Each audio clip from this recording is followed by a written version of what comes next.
আসসালামু আলাইকুম, কেমন আছেন সবাই?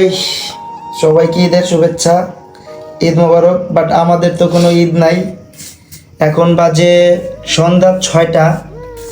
আমরা এখন এই জব শুরি খিচুড়ি রান্না করতেছে। বাট সবার ঘরে এখন গরুর মাংস রান্না করতেছে। বাট আমরা গরুর মাংস কিনেও নেই, দেন রান্নাও করি নাই।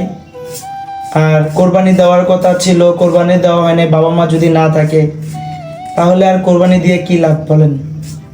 তো এই জন্য কি আর বলবো, আজকে আজকে সারাটা দিনই আমাদের ঘুমাইতে ঘুমাইতেই দিন গেছে। আর অপসরি এখনো কান্নাকাটি করতেছে, দেখেন চোখের অবস্থা। আরে পেঁয়াজ কাটতেছি, সরো তুমি পেঁয়াজ কাটতেছো? না, এমনিতেই কান্নাকাটি করছিল। সরো, আর পেঁয়াজ কাটতেছি। মনটা এমনিতেই অনেক খারাপ ছিল। তারপরও যাই হোক, আমি বললাম যে তুমি একটা